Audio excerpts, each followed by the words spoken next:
Adong isa sa mga tatayong legal counsel ni VP Sara Duterte sa kanyang impeachment case ay walang iba kundi ang kanyang ama na si dating Pangulong Rodrigo Duterte. Sa petisyong inihain sa Korte Suprema, makikita ang lagda ng dating Pangulong Rodrigo Duterte bilang isa sa mga abogado ni VP Sara. Ayon pa sa balita, Rodrigo Duterte kabilang sa mga abogadong humarang sa impeachment ni VP Sara. Kasama si dating Pangulong Rodrigo Duterte sa mga legal na kinatawan ni Vice Presidente Sara Duterte sa petisyong inihain sa Korte Suprema upang hadlangan ang kanyang impeachment. Batay sa kopya ng petisyon, kabilang din sa mga abogado ni VP Duterte ang kanyang biyanan na si Lucas Carpio Jr. at ang ilan pang law firm. Naghain ng petisyon for certiorari and prohibition si VP Duterte noong February 18 kasama ang agarang kahilingan para sa temporary restraining order at writ of preliminary injunction upang pigilan ng Senado sa pagsasagawa ng impeachment trial. Hiniling din sa Korte Suprema na maglabas ng final na kautusan upang ipawalang bisa ang ikaapat na impeachment complaint na inaprubahan ng Kamara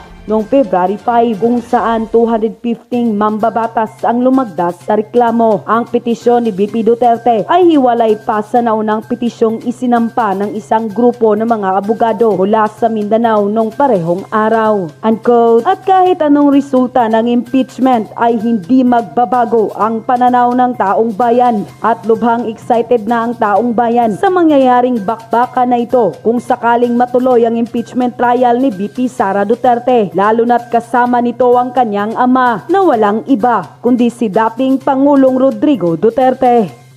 Pinika nga, game over. Bakit kanyo? Kasi po, itong impeachment na ginagawa ko kay VP Sara, alam naman po natin, ito'y pamumulitika at panggigipit lamang sa kanya at paninira lamang po sa mga Duterte. At ito na nga, si Pangulong Duterte mismo ang magiging abogado. Kasama ho sa pumirma, mga kababayan, si Pangulong Duterte. Pero bago yan, pag-usapan po muna natin, ano ho ba itong kasong o sinampa sa Supreme Court? Bakit pinatitigil? Ano ho ba ang dahilan ho niyan? Alamin po muna natin. O, ito. Balita, naghain ng petisyon ang kampo ni Vice President Sara Duterte sa Supreme Court para questionin ang proseso ng Kamara sa impeachment laban sa kanya. Para sa ibang detalye, makakausap natin sa linya ng telepono si Camille Samonte. Camille, ano ba itong pasihan ni VP Sara dyan sa paghahain niya ng petisyon? Ruth, kini-question ni Vice President Sara Duterte ang naging proseso ng impeachment laban sa kanya ng Kamara. Iginiit ng bise na nilabag ng Kamara ang saligang batas sa paghahain ng impeachment complaint dahil hindi nito agad inaksyonan ang naunang tatlong impeachment. Yon. So ito yung pinapaliwanag natin kagahapon, di ba? Na sabi ko nga sa inyo, panoorin nyo po yung aking video kahapon. Umaga ko in-upload dyan. Panoorin nyo po yan kasi nandyan yung paliwanag ni Atty. Torion at ng kanilang grupo. Ay, kasama pala ako doon. Atty. Torion at ng aming grupo na nagsampa sa Supreme Court na sinasabing ito ay pinatitigil dahil ito po ay mali, illegal na ginawa ng Kamara dahil hindi nga po dininig yung unang tatlong impeachment complaint. Dapat inuna muna yon at bago itinuloy yung pang-apat.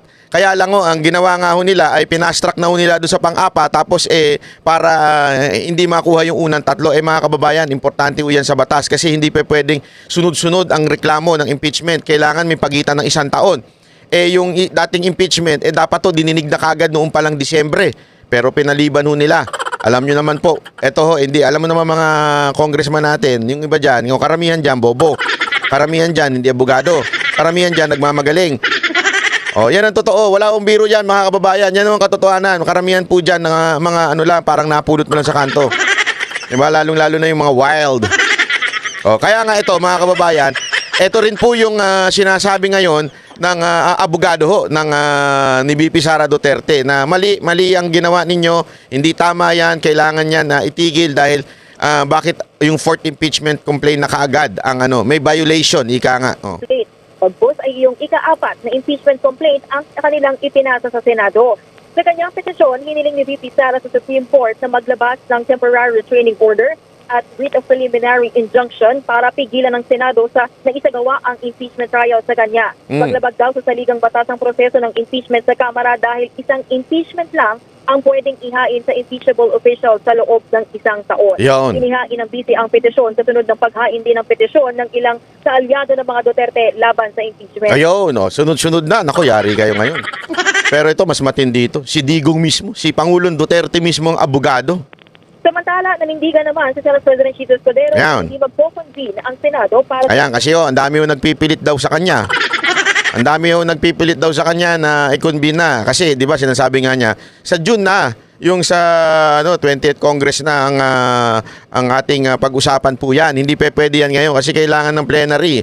Kailangan po muna silang bago madire-diretso dun sa impeachment trial. Okay? Marami daw, sabi, di umano. Mamaya, sasagutin yung Chis Escudero yan. Marami daw. Tablado yung mga media dyan, atat na atat eh. Alam mo naman yung mga media, matindi pa laman yan eh. Alam mo naman yung mga media na yan. May may retainer siya mga yan eh. Retainer siya sinusuot sa ngipin. Hindi, may mga retainer siya eh. Hindi natin alam kung sino nagpupush niyan. impeachment trial ni VP Sara habang nakareses pa ang Kongreso. Giit ni Escudero, hindi dapat madaliin ang impeachment proceedings dahil kailangan maging maingat sila sa paghawak ng kasong ito. Ayaw raw ni Escudero na magpadalos-dalos dahil baka ma-technical sila sa proseso at ma-question pa sa Korte Suprema. Ayun, mabuti pa ito si Chis Escudero eh. Hindi ako sold totally diyan kay Chis Escudero ah. Pero kahit paano nag-iisip naman po. Sabi niya, wag natin madaliin kasi pag padalos-dalos, parang yung ginawa niyo sa kamera. Di patong-patong kayo ngayon na kaso diyan, o patong-patong kayo ngayon ng petition sa Supreme Court, di ba? Patong-patong kayo ngayon diyan. Kasi nga, minadali niyo tinarantado niyo yung due process para mabilis ang takbuhin ng impeachment na yan. So in-impeach niyo kagad si VP Sara Duterte even without going through the due process. So ano nangyayari? Di puro petition ngayon sa Supreme Court. Kayo ngayon, buti na lang itong senador na to, itong Senate President, sabi niya, easy lang. Chill, Brad, chill. Alam mo naman, may date pa kami ni Hart. Hindi ganun ba? Ikaw naman, masyadong intrigera ka eh. Inggit ka lang, porket may heart siya. Hindi kasi, yan naman talagang dyan. Huwag nyo kami mandaliin. Ayusin natin to, idaan natin sa tamang proseso, baka ma-technical kami. Kasi alam mo, tama siya eh. Pwedeng ma-technical sila pag ipilit niya yung plenary ngayon. Break na Tapos na ipipilit niyo pa Mas masakit pag pinipilit mga kababayan. Kailangan huwag natin pilitin. Daan-daan lang sa simula. Sinasabi ko na sa inyo mga kababayan, wag ko tayong namimilit ng kapwa. Pag sabi nga, pag hindi pa hinog, wag muna nating pitasin. Ika nga, di ba? Yan yung sinasabi, simple-simple niya sa mga magsasaka natin di ba? Tama po ba ako, Lenny Robredo? Magsasaka sa tubig. Ay, hindi. Di ba? Wag mong pipitasin hanggang hindi pa hinog. Parang ganun din sa mga sa mga mangingisda Pag hindi pa malaki yung isda, wag mo munang kunin, wag mo munang hulihin. No, 'di ba? Antay mong maging hinog. Ito kasi minamadali. Hindi ko nga maintindihan ito mga kababayan Itong mga tarantadong congressman na ito, mantakin mo December pa lang, meron ng impeachment na complaint. 'Di ba? Tapos sabi sa batas, sabi sa rules, sa rules nila, kailangan maibigay kagad sa speaker. Mahina, 'di ba? Mahina siguro. So ang ginawa nila, nagpa-hearing muna sila, 'di ba? Yung mga EJK hearing, Quadcom hearing, at saka yung Chihuahua hearing, 'di ba? Nagpa-hearing muna sila. Inantay muna nila. Tapos nung umabot na sa fourth, tsaka yun ang kanilang ginawang impeachment o ginawang basihan ng impeachment nila, yung pang-apat. Paano mga kababayan yung una, pangalawa, pangatlo? Wala. Hindi ho nag-iisip to mga ulul na ito na yan ay hindi tamang proseso. Maling proseso yan. Hindi ko nga alam bakit. Wala ba mga abogado sa mga ito? O talagang atat na atat at obsessed lang sila kay VP Sara Duterte? Para mga walang abogado sa mga ito. Ha?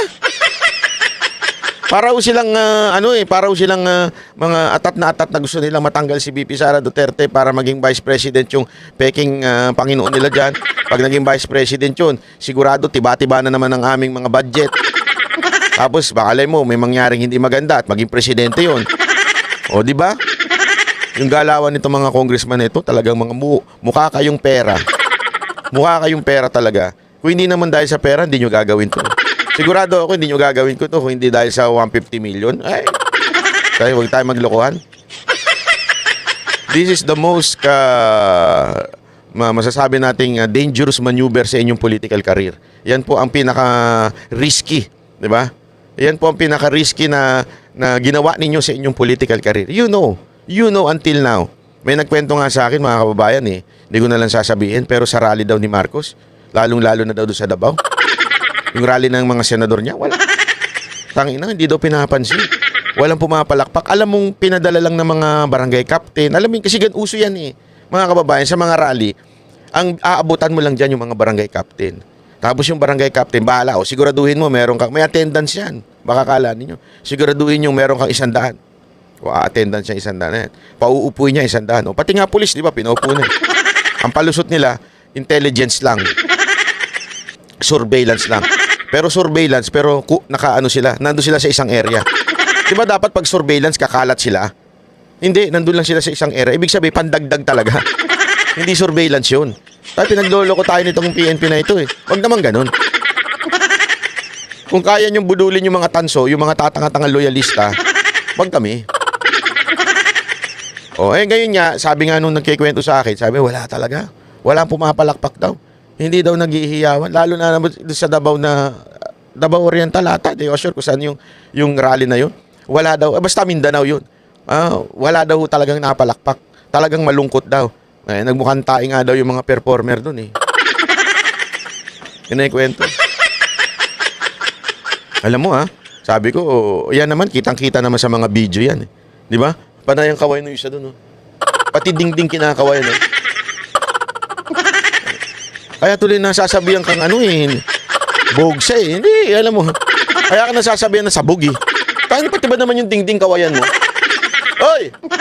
Okay lang kayo mga anay? Okay lang ba kayo mga kakamba dyan? Ay kayo mga butiki.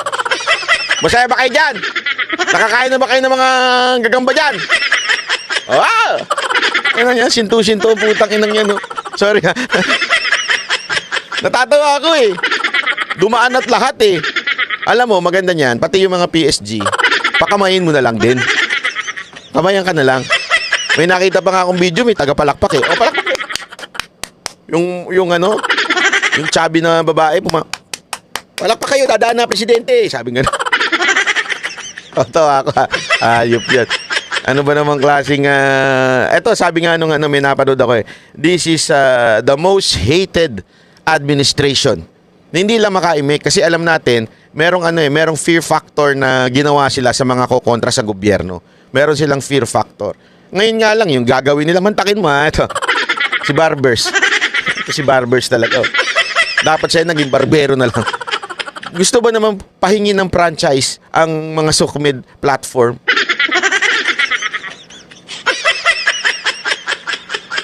Alam niyo yung franchise, 'di ba? Yung franchise, yung kunwari, network, ginagamit niya sa mga network eh, sa GMA, sa News5, mga ganyan. Katulad nga nangyari sa SMNI, kahit labag sa batas, yung ginawa nila, pinatigil nila, 'di ba? Kasi humihingi ang mga network ng franchise mula sa Congress. Sila nagbibigay niyan eh. 'Di ba? May balita pa nga tayo diyan, mga franchise for sale. Woy, alam ko 'yan. Alam niyo yung franchise for sale? Mga mayayaman bumibili sila ng franchise nila. Marami silang binabiling franchise. Tapos pag parang lumalago, pag tumataas yung presyo, parang stocks. Ginaganon daw. Tapos ibebenta ngayon doon sa interesadong mga producer. O, eto, may franchise na ako. O, akin na itong franchise na to. Parang license yan eh. O, pwedeng gamitin to. Sama na ako sa korporasyon ninyo. Pwede na tayo magtayo ng istasyon. Ganon. Franchise for sale ang tawag dyan. Yung mga balibalita dyan. This time naman, gustong pahingan ng franchise itong mga Sukmed. Itong Facebook, yung X, yung what they call this, TikTok. Gusto nila. YouTube, yung gusto nila pahinga ng gawa ng franchise. Ibig sabihin, lahat ng para mag-exist kayo, kailangan kayong humingi ng franchise mula sa Congress o sa House of Representatives. Ganun po. Kaya nga sabi ko, natatawa ko eh. Bakit to? Kasi kung hindi mo masunod yung gusto nila, kasi basically, that's the franchise eh. Power yan ng Kamara. Ay patigil ang isang network. Kaya nga uto-uto yung mga network eh. Oh, gusto nyo? Kaya nga tinanin nyo. That's the very reason bakit hinatulan o pinatigil o inusig ang SMNI. Kasi, ito'y sa kanila. Tandaan ninyo, galaw ito ng mga bata ni Romualdez. Galaw ito ng Congress. Ano sabi? Parang ganito sinasabi nila eh. Subukan ninyong kumontra sa amin. Subukan ninyong lumaban sa amin. Subukan ninyong mag-criticize sa amin. Itutulad namin kayo sa SMNI. Akala ho siguro nila, mapapatahimik nila ang SMNI. Oo, mapapatahimik nyo sa Himpapawid, I mean sa free channel, kasi yun ang kinukuha na ng franchise eh. Pero sa social media, hindi. Sa mga cable TV, hindi. Kung akala ninyo kaya nyo kaming patahimikin. Ngayon, social media na gusto nilang patahimikin, mga vlogger. Paano? Hindi nila kami mapatahimik eh. Ano ginawa ng mga kagrupo ko? Nagsampa sa Supreme Court, di ba? Antayin nyo pa. Kala nyo yan lang. There's more. Wait. There is more. Kaya akala nyo kasi matatakot kami. Meron kaming kinakapitang katotohanan at higit sa lahat, meron po kaming kinakapitang pangbatas. Oo, kaya nyong baluktutin yung mga batas. Kaya nyong paikot-ikutin yung mga batas. Pero meron pang Supreme Court na huling sandigan ng mga Pilipino. Naniniwala ako na ang Supreme Court, they will not judge according to colors. Hindi ho. Sa tingin namin may pag-asa ho sa Supreme Court. Kaya mga kababayan, kung sa tingin nitong mga ulul na mga congressman natin mapapatahimik tayo, ang ginawa ho nila, gusto nila magkaroon ng batas na magkakaroon na ng franchise ang social media platform. Facebook, Twitter. Hindi nyo mapipigilan yan. Mga kababayan, maniwala kayo. Kahit patigilin nyo Facebook, YouTube, parang ang tanga ho yung hearing kahapon eh. Sa totoo lang. Kawawa yung taga-Google eh. Dahil wala yung mga vlogger doon, siya na pagdiskitahan, pati yung tax ng Google. Tanga-tanga talaga eh. Tatawa ako eh. Sabi ba naman doon, ilang advertisement ang inaano siya. Nagbabayad ba kayo ng tax sa advertisement? Alam mo, mga bobo talaga itong mga congressman natin eh. O, magkano kinikita nyo sa mga ano? Kasi yun ang gusto nilang palabasin. Gusto nilang ipitin sa tax. Hindi nila alam, yung Google Philippines, dito lang yan, hindi naman yan na may hawak ng platform ng YouTube. Kami po, sumasahod sa YouTube America. Kaya nga, nagbabayad kami ng tax sa YouTube America. Nasa ano ho yan eh, kasi kumuha naman kayo na researcher. Nasa ano ho namin yan, parang kasunduan sa YouTube. Na bago dumating sa amin, kinakaltas na ho yung tax. Itong mga congressman natin, masyado nagmamarunong talaga eh. Gumawa naman kayo na researcher nyo. Hindi ho Google Philippines ang nagbabayad sa amin. Amerika ho. Di ba ho, yun ang importante na maunawaan natin. Tapos yung mga ads daw. Halimbawa, mag-a-ads ka. Saan ka mag-a-ads? Tanungin kita, kakausapin mo yung Google Philippines. Ulul, tatanga-tanga talaga kayo eh. Hindi Google Philippines. Google Ads yan. Yan ho'y hawak ng Amerika. Doon sila nagbabayad. Through credit card yan, binabayaran doon. Yung mga nagpapa-advertise, doon yun. Yung mga lumalabas na advertisement dito na nakikita ninyo. Oh, parang awa na, wag nyo nang i-skip. Kasi dyan na nga lang nabubuhay yung mga vloggers eh. Hindi, ito seryoso ito ah. Ito tapatan to. Ang mga vloggers nabubuhay lang sa mga views. So wag nyo nang i-skip sana yung ads. Kasi yung malaking bagay yung sa amin yan. Okay? Kesa naman ang gusto nyo magbayad sa amin mga politiko. Diba? Oh. Ayaw nyo na yung views na lang dito sa YouTube. At least, we can be independent on what we are saying. That's why, nagugustuhan nyo kami. Bakit to? Kasi we're being true. Galing sa puso namin. Hindi kami scripted. Pansinin niyo pag nagsalita ang mga vloggers compare sa social media, compare sa mainstream media. 'Di ba sila scripted lahat? Kailangan on paper lahat ng sasabihin nila. Pag they exceed, mapapagalitan sila. Ang vloggers hindi ho, galing ho sa puso namin 'yan. Kasi nga ho, wala ho nagdidikta sa amin. Only through the YouTube ads kami kumikita. And yan po ay Amerika. Oh, 'di ba? 'Yun ang sinasabi natin. Etong mga congressman na 'to, ewan ko sa inyo. Mag-research naman kayo.